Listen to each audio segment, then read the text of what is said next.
Ya, pemirsa, di segmen ini saya akan menyapa rekan saya, Syafaati Suryo, yang berada di lingkungan rumah Ferry Mursidan Baldan yang hari ini terpilih juga menjadi salah satu menteri dalam kabinet Joko Widodo. Syafaati. Ya, Andini dan pemirsa, saat ini saya berada di kawasan Selipi, Jakarta Barat, di rumah milik politisi senior Partai Nasdem yang dipercaya oleh Presiden Joko Widodo untuk menjabat sebagai Menteri Agraria dan Tata Ruang untuk periode 5 tahun ke depan. Namun saat ini, Ferry Mursidan Baldan belum tiba di rumahnya, mungkin masih melakukan sejumlah agenda pasca pengumuman susunan kabinet di Istana Negara sore tadi. Namun saya akan mengajak Anda untuk berbincang bersama dengan para tetangga sekaligus teman masa kecil Ferry Mursidan Baldan yang rupanya sejak siang tadi sudah mantengin TV terus nih Pak ya untuk menyaksikan pengumuman susunan kabinet. Dengan Bapak siapa? Selamat malam, dengan Pak Budi Widodo di sini. Ya. Pak Budi, sudah berapa lama nih kenal dengan Pak Ferry Mursidan Baldan? Saya sejak kecil pindah ke sini tahun 65, saya sudah bergaul dengan Pak Ferry. Itu pun masih sama-sama masih di SD waktu itu. Jadi dari SD sudah mengenal dan sering bermain bersama dengan Pak Ferry ini Pak. Nah, bisa diceritakan Pak, seperti apa sih sosok dari Ferry Mursidan Baldan di mata Anda dan juga di mata para tetangga lainnya nih Pak?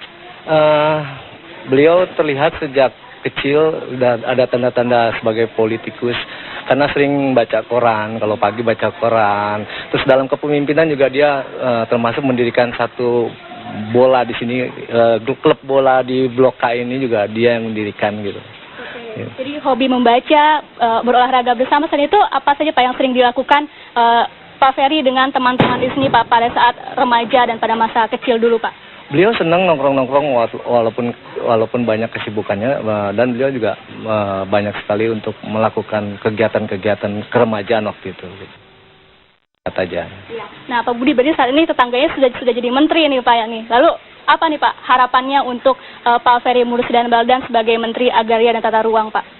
Sejak Pak Ferry mulai terjun di politik, terus dia jadi anggota DPR hingga sampai menteri ini, yang kita harapkan ya ke depan Presiden kita Joko Widodo ini agak lebih maju lagi dan lebih memasyarakatkan di daerahnya gitu. Oke, baik, terima kasih Pak Budi. Dan ada satu lagi yang salah satu tetangga dan juga teman masa kecil Pak Ferry ya. Ada Pak siapa Pak? Pak Sucipto. Ya, Pak Sucipto sudah berapa lama kenal dengan Pak Ferry? Dari kecil juga sama. Nah, menurut Pak Sucipto sendiri seperti apa sih sosok dari Pak Ferry ini Pak?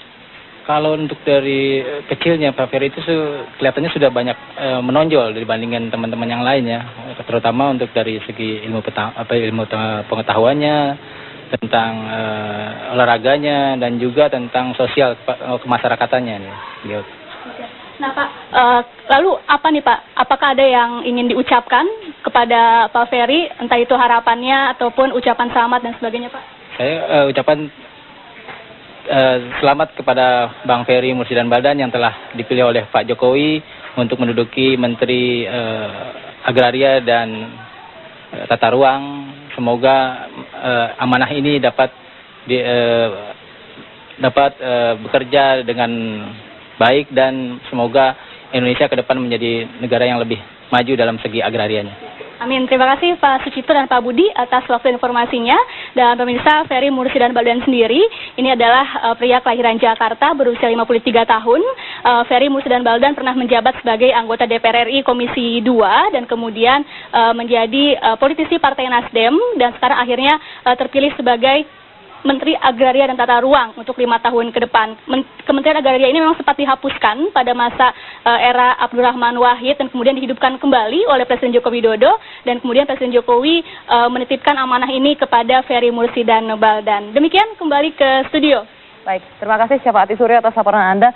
Bang Egy belum berkomentar ini mengenai jabatan-jabatan di partai politik yang masih melekat pada sejumlah menteri yang sudah dipanggil pada sore hari ini. Kebetulan kalau Pak Ferry Mursidan Baldan ini memiliki posisi sebagai ketua DPP di Partai Nasdem ya.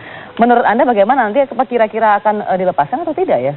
Nah, sekarang itu nilai bargaining atau nilai pada waktu bicara dengan Pak Jokowi yang tanpa syarat dulu, itu sekarang ini apakah mengalami keperluasan atau sudah tetap seperti itu? Maksud saya dulu kan saya dengar jabatan rangkap itu tidak hanya ketua umum, seyogyanya harus dilepaskan, tetapi juga pada tingkat ketua DPP gitu ya, atau yang ada di kepengurusan DPP.